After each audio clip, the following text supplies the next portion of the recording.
Myslíš si, že tvůj život je těžký? Nevydržel bys jediný den ve středověku. Moderní pohodlí nás zjemnilo a to, čemu čelili lidé ve středověku každý den, by tě šokovalo až do morku kostí. Pojďme si povědět o středověkém jídle. O věcech, kvůli kterým bys utekl zpět do 21. století rychleji, než stihneš říct mekáč. Zapomeň na všechno, co jsi viděl ve filmech o velkolepých hostinách s obrovskými krůtími stehny. Pro obyčejné lidi byly pokrmy mdlé, nudné a často i nebezpečné. Rolníci se živili hlavně něčím, co se jmenovalo srdže kaše. V podstatě smutná, vodnatá polévka z toho, co si mohli vypěstovat, vařená ve stejném hrnci několik dní. Chléb byl základní potravou téměř všech, ale rozhodně to nebyl ten nadýchaný krájený, jaký máme dnes. Středověký chléb byl hutný, tmavý a často plný různých nechtěných příměsí. Mouka se obvykle mlela mezi kamennými koly, která se odírala a kousky kamene padaly do směsi. Lidé tehdy měli silnější zuby. A teď jeden děsivý fakt. Většina chleba obsahovala námel, což je houba, která roste na žitě. Otrava námelem způsobovala halucinace, pocity pálení a někdy i smrt. Někteří historici se domnívají, že právě otrava námelem mohla přispět k hysterii kolem čarodějnic, protože celé vesnice začaly halucinovat zároveň. Maso bylo pro většinu lidí luxusem a když se k němu dostali, bylo často na hranici zkaženosti, protože nebyly žádné lednice. Aby přehlušili chuť kazícího se masa, používali silné koření, pokud si ho mohli dovolit. Jinak si prostě zacpali nos a doufali v nejlepší. Pravidlo 5 sekund ve středověku bylo spíš pravidlem 5 dnů. A nejhorší na tom všem? Nemohl si to ani zapít vodou, protože by tě to mohlo zabít. Většina vodních zdrojů byla kontaminována lidskými výkaly a dalšími odpornými látkami. Místo toho pil každý, včetně dětí, pivo nebo slabé pivo. Ne to silné jako dnes, ale slabší verzi, která byla bezpečnější než voda, protože vaření zničilo bakterie. Ryby byly další běžnou potravou, ale obvykle sušené nebo solené, protože čerstvé ryby se rychle kazily. Lidé žijící u pobřeží mohli mít čerstvé ryby, ale pro ty ve vnitrozemí dorazily ryby až po několika dnech či týdnech. Samotný zápach by tě složil. Ale situace s toaletami byla jen jednou z mnoha krutých realit, které činily středověký život každodenním bojem o přežití. Zapomeň na romantické představy o statečných rytířích nebo krásných pannách na hradě.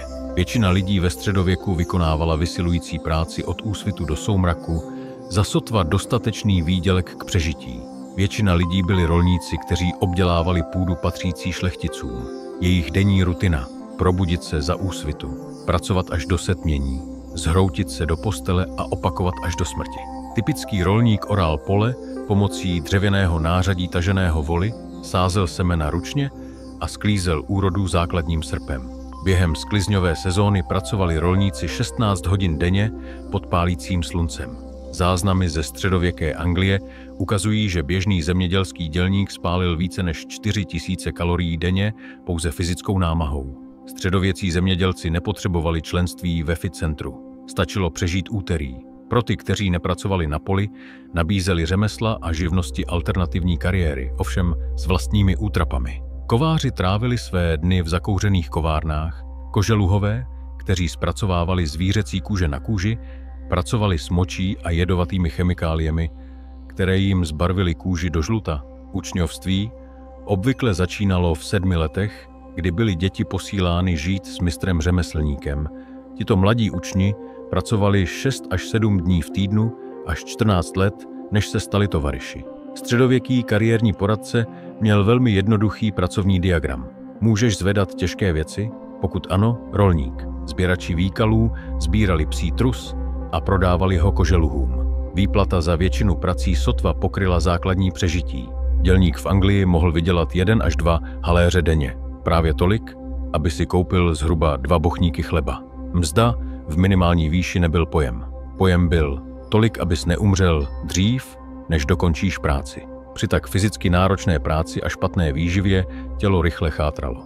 Nemoci byly všude. Medicína téměř neexistovala a to, co se tehdy považovalo za zdravotní péči, by dnes bylo pokládáno za mučení. Středověký lékařský web měl jen jednu diagnózu pro všechno. pravděpodobně zemřeš. Máš horečku, je čas na pouštění žilou, tedy otevření žíly a vypuštění krve do misky. Středověcí lékaři měli na všechno stejnou odpověď. Pijavice byly další oblíbenou léčbou. Tyto krev sající parazity přikládali na kůži. Jeden lékařský text doporučoval použít 70 pijavic najednou při určitých stavech. Úmrtnost na nemoci byla ohromná. Asi 30% dětí zemřelo před dosažením 5 let a průměrná délka života byla mezi 30 a 40 lety. Soudy neměly nic společného s naším moderním právním systémem. Pokud tě obvinili z trestného činu, prokázat svou nevinu často znamenalo projít zkouškou ohněm.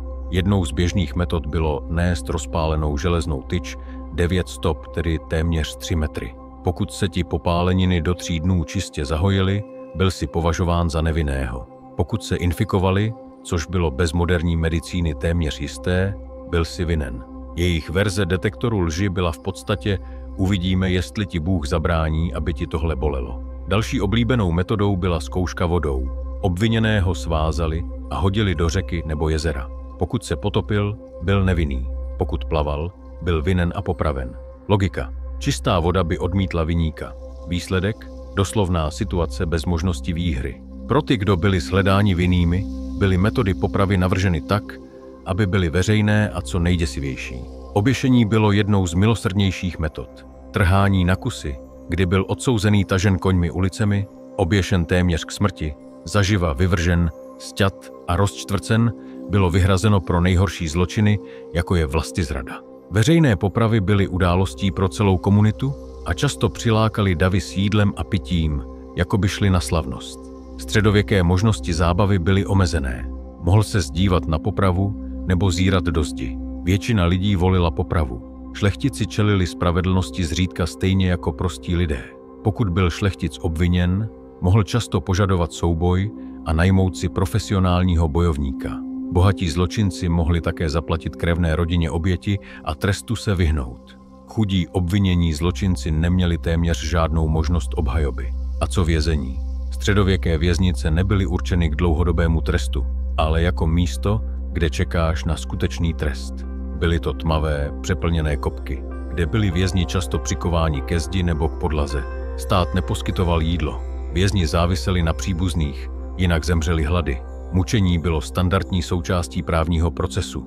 Zařízení jako skřipec, železná panna, kovová rakev se špičkami nebo palcové šrouby drtící prsty byla běžná. Lidé se přiznávali k čemukoli, jen aby to skončilo, což stejně vedlo k popravě. Motto středověké spravedlnosti by mohlo znít: přiznej se nebo trp, a pak trp i tak. Veřejné zostuzení bylo běžným trestem za drobné přestupky. Ponorná stolička se používala hlavně na ženy, obviněné z pomluv nebo hádek s manželem. Připoutali je k židli a opakovaně ponořovali do vody. Středověká policie byla stejně primitivní. Neexistovala žádná profesionální policie. Města najímala noční hlídače, často starce, kteří byli příliš slabí na běžnou práci. Jejich hlavní úkol byl spustit poplach, když viděli zločin nebo požár. Středověcí strážní nečetli práva, jen křičeli: chyťte zloděje, a doufali, že někdo natáhne nohu. I když jsi byl nevinný, samo obvinění mohlo zničit tvůj život. Pojem nevinný, dokud se neprokáže vina, neexistoval. A pokud tě právní systém nezabil, možná jsi přežil dost dlouho, aby si zažil další středověkou hrůzu – válku. Když armáda obklíčila hrad nebo opevněné město, ti uvnitř čelili pomalému hladovění. Během obléhání Paříže v letech 885 až 886 se obyvatelé uchýlili ke konzumaci krys, koček a nakonec i ke kanibalismu. Obléhání mohla trvat měsíce nebo i roky. Obléhání města Kandia, dnešního Iraklionu, v 16. století trvalo 21 let. Nejdelší obléhání v dějinách.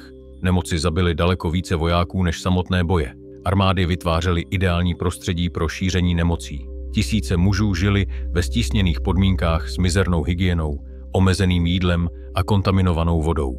Během křížových výprav ztratily evropské armády často polovinu mužů ještě před dosažením cíle. Středověcí armádní felčaři měli 2 metody.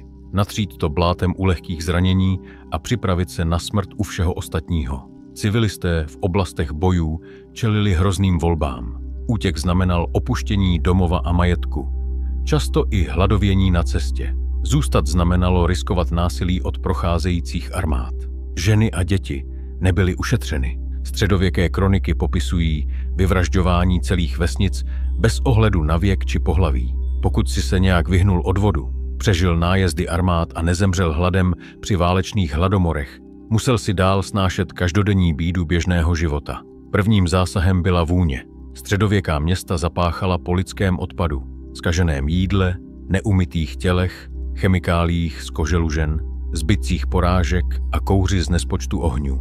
Bez sběru odpadu se odpadky hromadily v ulicích nebo se házely do nejbližší řeky. Řezníci vylévali zvířecí vnitřnosti a krev přímo před své obchody. Zápach byl tak strašný, že lidé nosili malé sáčky s bylinkami zvané vonítka, aby si je drželi pod nosem. Středověká verze osvěžovače vzduchu byl prostě méně odporný smrad, překrývající ještě horší smrad. Osobní hygiena byla téměř neexistující. Většina lidí se koupala jen několikrát do roka, obvykle na jaře a koncem léta. Mnozí věřili, že koupání otevírá póry a vpouští nemoci do těla. V zimě lidé často neumyli tělo 4 až 5 měsíců. Vši byly tak běžné, že speciální hřebeny na jejich vybírání patřily k běžné výbavě. Středověké seznamovací inzeráty by obsahovaly heslo mírné zavšivení jako hlavní přednost. Oblečení bylo nepohodlné, málo kdy prané a nosilo se až do roztrhání. Boty byly z tenké kůže s plochou podrážkou a nijak nechránily před počasím. Jazyková bariéra by byla téměř nepřekonatelná. Angličtina ze 14. století zní dnešním uším cize. Běžné fráze jako Wyatt is thin nama, neboli jak se jmenuješ, by ti připadaly jako nesrozumitelný blábol. Těžko bys rozuměl ostatním a oni by si mysleli, že mluvíš nesmysly. Soukromí neexistovalo. Většina domácností měla jen jednu místnost, kde všichni jedli, pracovali a spali pohromadě. Postele sdíleli členové rodiny a někdy i cizí pocestní. I v bohatých domech byli sluhové přítomní i při intimních chvílích. Možnosti zábavy byly omezené a často násilné. Veřejné popravy přitahovaly davy jako svátky. Oblíbenou atrakcí bylo i štvaní zvířat, psi útočící na přivázané medvědy či býky. Méně násilné alternativy zahrnovaly kočovné umělce nebo vyprávění příběhů, ale šlo o vzácné zpestření. Sociální hierarchie byla pevná a nemilosrdná. Feudální systém určoval místo každému a sociální mobilita téměř neexistovala. Asi 90% obyvatel byli rolníci, kteří nic nevlastnili a pracovali na půdě šlechticů. Posunout se v postavení nebo změnit povolání bylo výjimečné. Znalosti byly omezené a mezery vyplňovala pověra. Většina lidí věřila na čarodějnice, démony a kouzelné bytosti. Zdravotní problémy připisovali zlým duchům. Zatmění slunce mohlo uvrhnout celé město do paniky. Ověřování faktů ve středověku znamenalo zeptat se nejstaršího člověka v obci, jestli to už někdy slyšel. Komunikace byla pomalá a nespolehlivá. Zprávy cestovaly rychlostí pěšího posla nebo jezdce na koni. Informace ze vzdálenosti 50 mil trvaly dny a zprávy ze zahraničí i měsíce, pokud dorazily vůbec. V této chvíli bys jistě horečně hledal cestu zpět do svého pohodlného moderního života s antibiotiky, vnitřním vodovodem, lidskými právy a deodorantem. Minulost se může v knihách a filmech jevit romanticky, ale realita středověkého života byla každodenním bojem